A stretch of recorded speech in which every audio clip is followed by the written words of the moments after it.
Merci d'avoir choisi la RTNC pour vous informer dans l'actualité de ces matins. La République démocratique du Congo commémore ce lundi 5 janvier 2026 le 60e anniversaire de la journée de martyrs de l'indépendance tuée en 1959. À suivre également dans cette édition du journal les cris d'alarme des habitants de Mongafula suite à l'avancée dangereuse des 3 nouvelles têtes d'érosion dans ce coin, la ville de Kinshasa. Nous ferons également des points sur la Coupe d'Afrique des Nations avec l'ambiance qu'émettent les animateurs de l'équipe nationale congolaise dans les différents stades marocains. Voilà pour nos titres. Nous sommes aujourd'hui le lundi 5 janvier 2025. En début Kinshasa, bonjour à tous et à tous et bienvenue à vous si vous nous rejoignez dans cette première édition du journal matinal de cette nouvelle année 2026. Nous ouvrons par cette réunion que le vice-premier ministre, ministre en charge de la fonction publique, a eu avec sa collègue de l'éducation nationale, des syndicalistes, également des opérateurs de paie. Question pour les vice-premiers ministres, ministres en charge de la fonction publique, de donner des instructions fermes en ce qui concerne la paie des enseignants dans les plus brefs délais. On en parle dans ce reportage signé Nadine Kilochou. Le vice-premier ministre, ministre de la fonction publique Jean-Pierre Liaou a présidé ce samedi 3 janvier 2026 une importante réunion en présence de la ministre d'État à l'Éducation nationale, Raissa Malou, des représentants du banc syndical et des opérateurs de paie. Plusieurs informations concordantes nous sont parvenues faisant état de retard enregistré dans la paie des agents et fonctionnaires de l'État dans certains coins du pays. Parmi ces agents, les enseignants sont particulièrement concernés. Notre devoir est dès lors de pouvoir examiner la situation avec tout le sérieux possible et voir quelles sont les dispositions qui doivent être très rapidement prises afin de pallier très rapidement à ces soucis.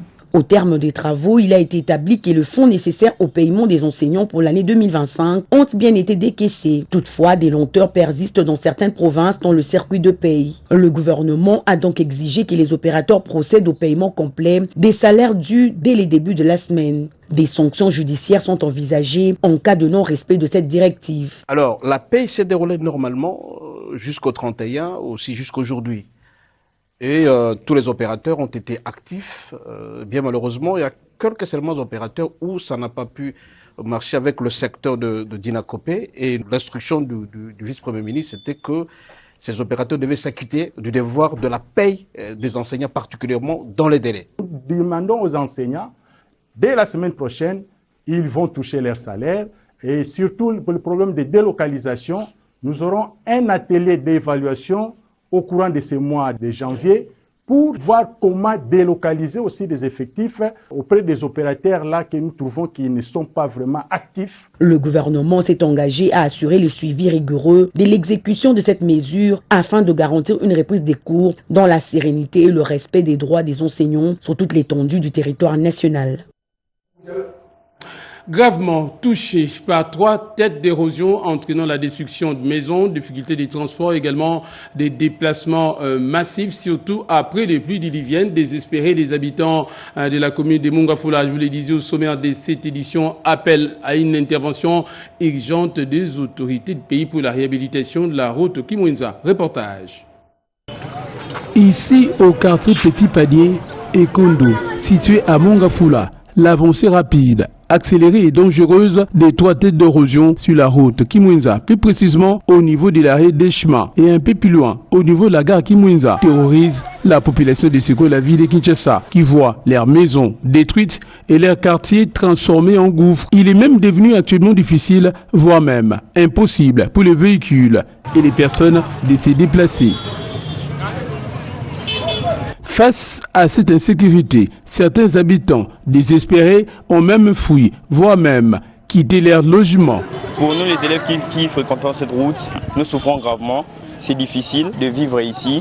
Il y a les motards qui travaillent de ce côté, les transports, c'est devenu trop difficile. Depuis qu'il y a la présence de cette érosion, on n'a plus de l'eau, nos quartiers sont difficile à vivre. Désemparés et épuisés, les habitants de la commune de Mongafula lancent un cri de détresse urgent aux autorités du pays. Et je demande à l'autorité suprême, qui est le chef de l'État, les bourgmestres de la commune de Mongafula, s'ils peuvent nous aider et pour mettre fin à toute cette situation. C'est ce qui justifie également l'augmentation du coût de la vie.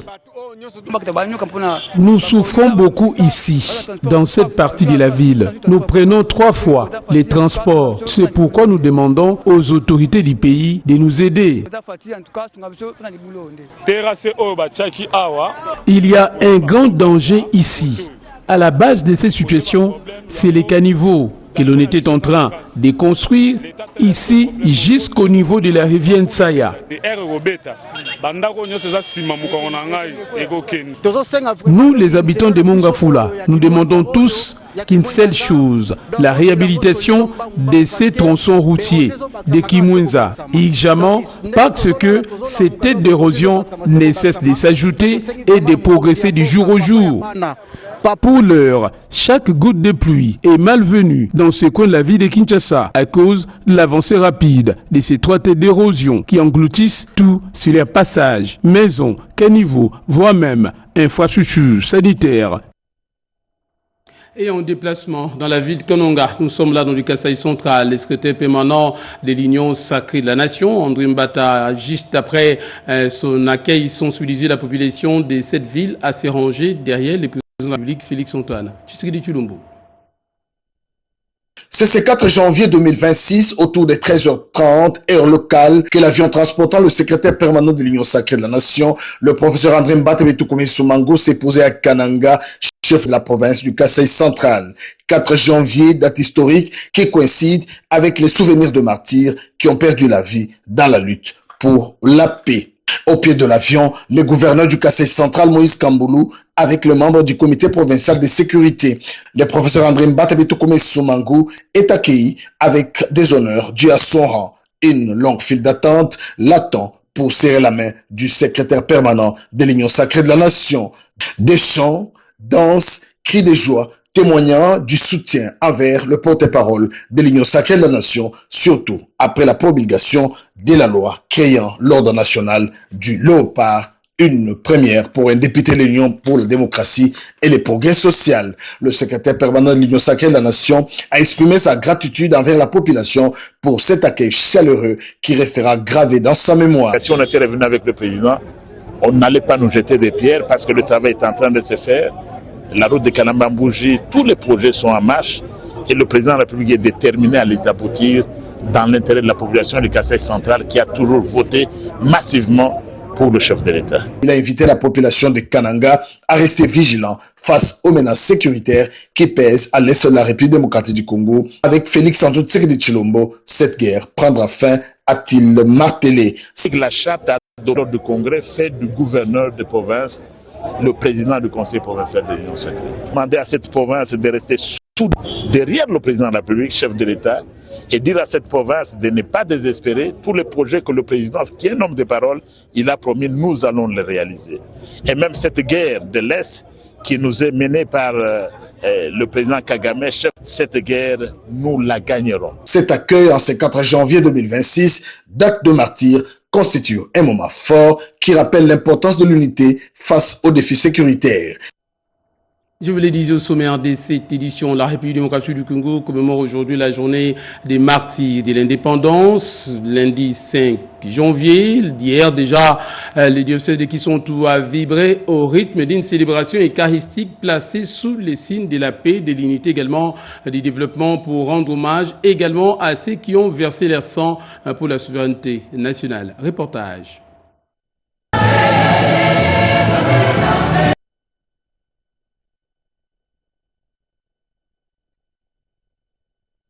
a accueilli ce 4 janvier une messe d'action de grâce en hommage aux martyrs de l'indépendance, les RDC. C'est dans la cathédrale Notre-Dame de cette douleur que s'est déroulée cette célébration eucharistique. C'était en présence de plusieurs personnalités, dont le gouverneur des provinces, Grace Bilolo, les rapporteurs de l'Assemblée provinciale du Congo central, Billy Ntunga, ainsi que d'autres autorités politico-administratives et notables du Congo central. Dans son homélie, l'officier du jour, Monseigneur Jean Crispin Kimbeni Kikonda, a lancé un appel fort à la paix, à la solidarité et au développement. L'évêque de Kisontou exhorter les fidèles à vivre pour Dieu, à cultiver l'esprit du partage et à honorer la mémoire des martyrs. Il a également plaidé pour l'érection des monuments pour immortaliser cette date historique. Avant toute chose, je voudrais inviter chacun de nous à faire le 4 janvier une date qui nous concerne à un plus haut niveau,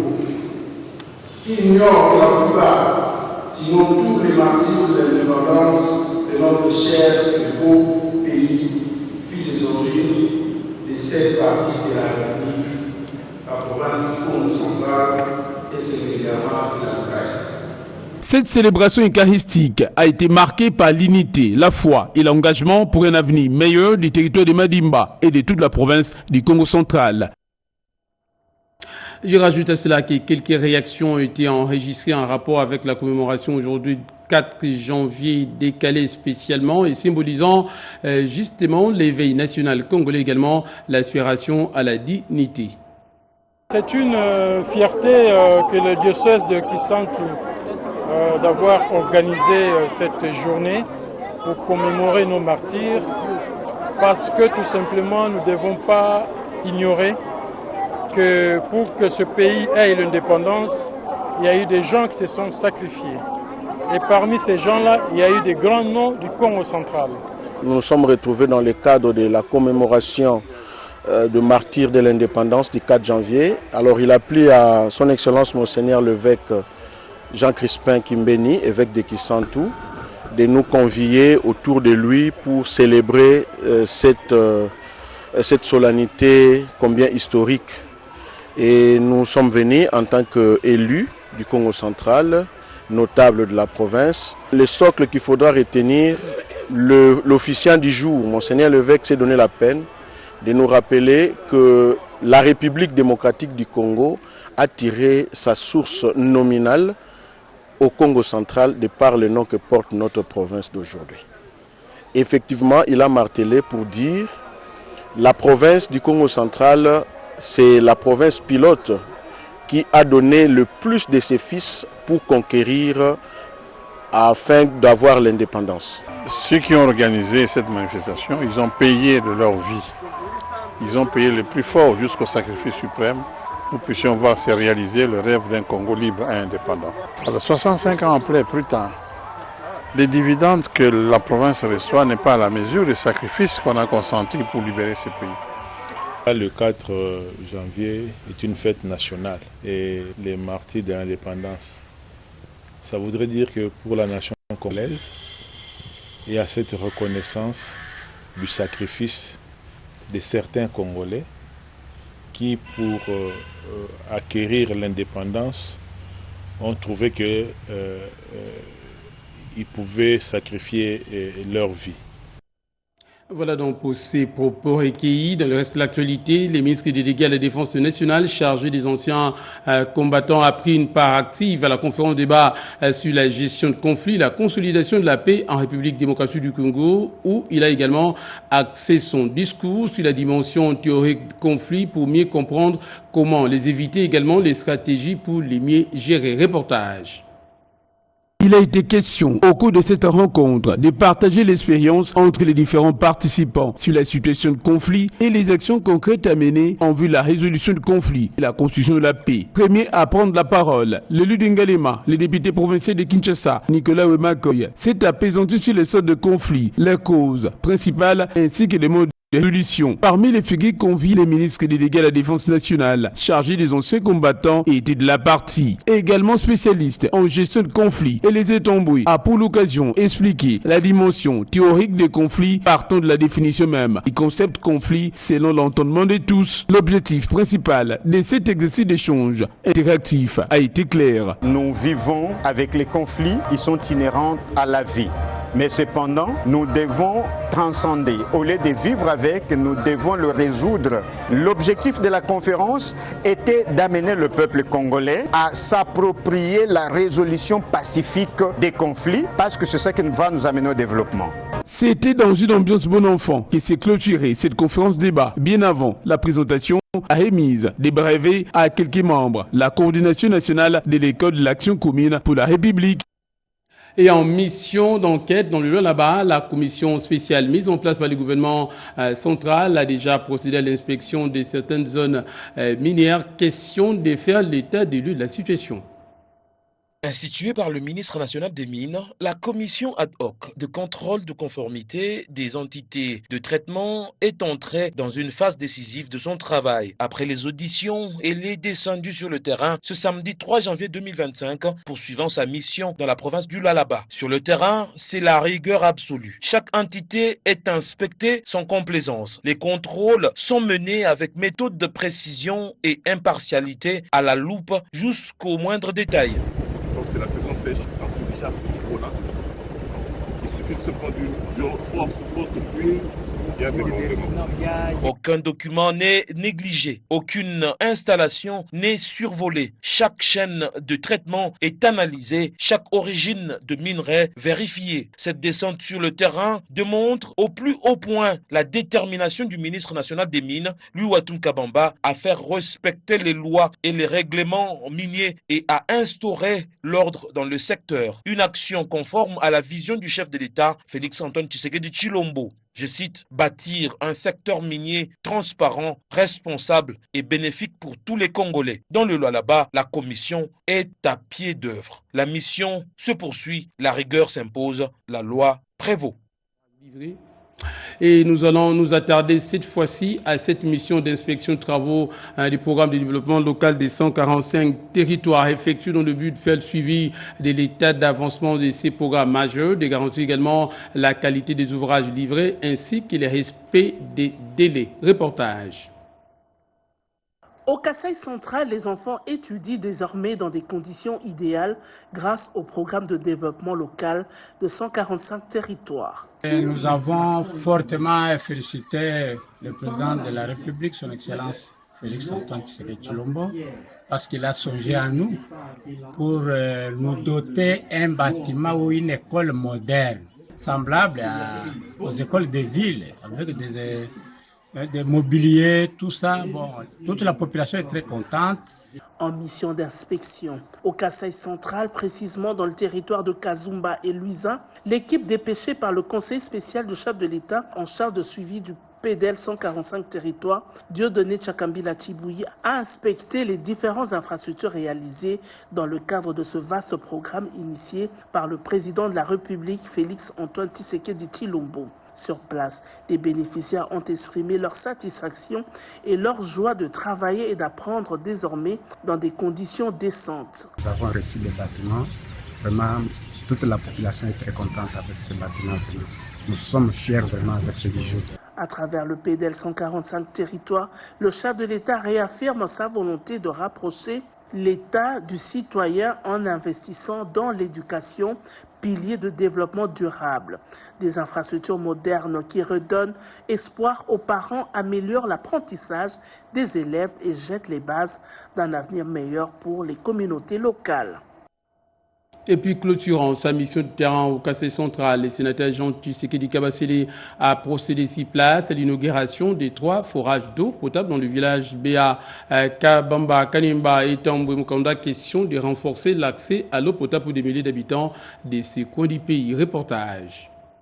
Le programme ambitieux de développement local des 145 territoires du chef de l'État, Félix-Antoine Tshisekedi Tshilombo, doit compter sur l'accompagnement des élus légitimes du peuple congolais. Au Kasaï central, cette initiative est soutenue avec force par les sénateurs Jean Tshisekedi Kabasele. Au village Béakabamba, l'eau potable coule déjà au robinet. Avec ces forages inaugurés, cet élu des élus et cadre de l'IDPS entend pallier aux difficultés d'approvisionnement en eau potable dans cette partie éloignée de la ville de Kananga.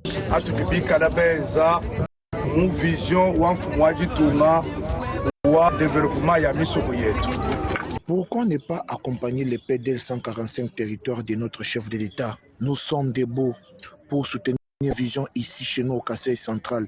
Nous allons inaugurer les forages d'eau dans chaque village. Un centre de santé, un centre de formation. C'est une satisfaction totale pour les bénéficiaires.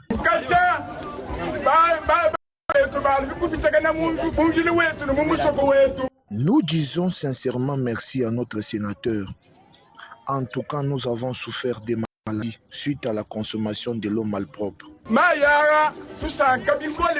Depuis l'indépendance, sans consommer l'eau potable, la population du village Béakabamba a accueilli avec sourire et émotion cette infrastructure sociale. Et un peu plus loin de là, dans un geste de solidarité et de générosité, la fondation Aimé et Tesa a offert soutien moral et réconfort aux orphelins et autres enfants vulnérables et pensionnaires d'une maison d'accueil située à Logo, près de Mahagi.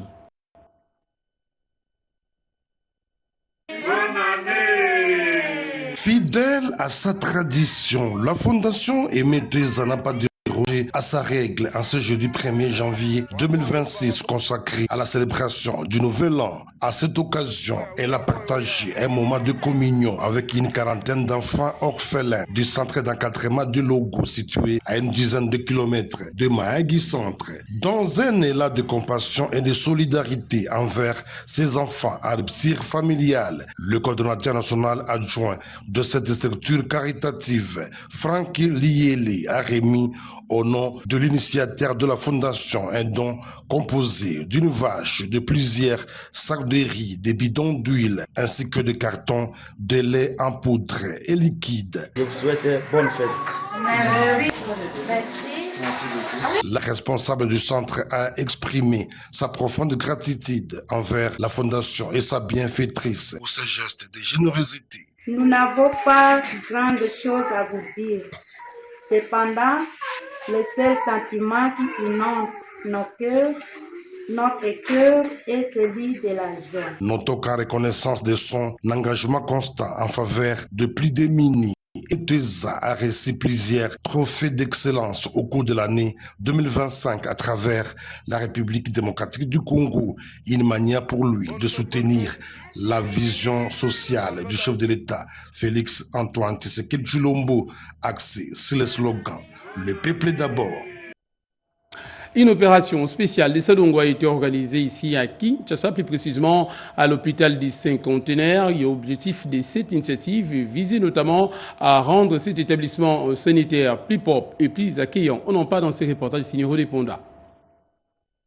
Maintenir les centres hospitaliers universitaires du Cinquantenaire dans un état éclatant comme au premier jour de son inauguration, en tout cas, c'est la détermination affichée par ses responsables sanitaires. Le docteur Romé Mouboyaï, directeur des cabinets du ministre de la Santé publique, le docteur Jeff Ntalaja, coordonnateur de cet hôpital, le médecin directeur, le docteur Willy Kabongo, chacun avec un outil de travail pour assainissement, ont voulu marquer la date du 4 janvier 2026 d'une empreinte inoubliable avec une pensée réservée à nos martyrs de l'indépendance. De nouvelles fleurs, les plantules bien disposées et soigneusement plantées, le mur en train de recevoir une couche de rafraîchissement, les poubelles disposées partout pour y placer les déchets ramassés. Tous ces grands responsables, l'ensemble du personnel de cette formation médicale et leurs dirigeants ainsi que les autres anonymes mobilisés comme un seul homme derrière le comité de gestion installé récemment par le ministre de la Santé, ils ont prêché par l'exemple. la motivation dévoilée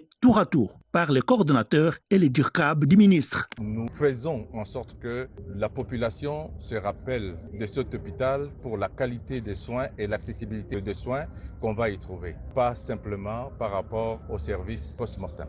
Vous verrez des gens qui porteront son t-shirt tous les jours dans cet hôpital. Quand tu jettes un papier, on viendra t'appeler que tu ailles ramasser ton papier. Et ça sera du dehors en dedans. Je pense que cette propagation va suivre aussi toutes les parcelles qui sont aux alentours de nous. Il faut que la population ait cette mentalité-là. Construire, c'est une chose. Entretenir, en est une autre. Le goût du bien doit demeurer le stimulus quotidien pour garantir la protection de ces bijoux hospitaliers de renommée internationale. Les 8e des finales de la Coupe d'Afrique des Nations Maroc 2025 se poursuivent aujourd'hui avec des affiches bien connues. Mais dans l'entretemps, les animateurs emblématiques de l'équipe nationale congolaise comme Evoloko et Michel Kouka alias Lumumba s'imposent jusque-là comme des véritables attractions de cette compétition. Explication, Jacques Aboba. Au sein du groupe d'animation des Fauves congolais, 3 figures se sont tissées au rang des stars des tribunes. Après chaque rencontre de la sélection congolaise, la scène est devenue quasi rituelle. Des supporters de toutes parts, les clament, sollicitent photos et vidéos. Marocains en tête, enfants, jeunes et adultes cherchent à immortaliser ces instants. D'abord, Lumumba. De son vrai nom, Michel Kouka Mbolandinga est le plus saisissant. Il demeure debout, immobile et erratique, impeccablement vêtu de costumes taillés aux couleurs du drapeau congolais. Du coup d'envoi jusqu'au coup de sifflet final, il ne s'accorde qu'une seule pause, les 15 minutes de la mi-temps. À la fin du match, ses compatriotes les soulèvent dans leurs bras et les portent en triomphe au pied des tribunes. Pour lui, ce rôle dépasse largement les cadres du sport. Son geste figé, bras doigts levés comme pour prêter serment, reproduit fidèlement la statue du premier ministre de la RDC, Patrice Emery Lumumba. Ensuite, Evoloko Salé, légende vivante de l'animation sportive congolaise, notamment au DSMP, fasciné par son apparence spectaculaire. Son déguisement, inspiré d'un oiseau, évoque très probablement l'aigle, symbole de force, de vigilance et d'autorité spirituelle. Et enfin, Joli Matumo Nadi Mundelendundu qui complète ce trio emblématique issu de l'Asve Club de Kinshasa. Il se distingue par sa danse effrénée et communicative, insufflant une énergie aux supporters des Léopards et contribuant ainsi à transformer chaque match en véritable fête populaire. À la CAN 2025 au Maroc, les Léopards ne brillent pas seulement par leurs performances sportives. Dans les gradins, leurs animateurs écrivent eux aussi une page mémorable de la plus grande fête du football africain. Grand était le plaisir pour nous de vous présenter cette première édition matinale de cette nouvelle année 2026 qui commence. Merci de votre fidélité à notre antenne. Merci également à toute l'équipe avec nous. Eridis Kitutu, Jonathan Moubalama, Mamita Ba Ngulu, Lievan Yoba, Eric Djoké ainsi qu'Alain Sodi, grâce à qui nous avons pu vous informer. Restez avec nous. La vie continue. L'actualité aussi se poursuit sur notre antenne en français également dans les 4 autres langues de diffusion. Les prochains, ce sera tout à l'heure à 13h30 avec Eric Kabamba à la présentation. D'ici là, bon début de semaine à toutes et à tous et une très belle année 2026. À demain.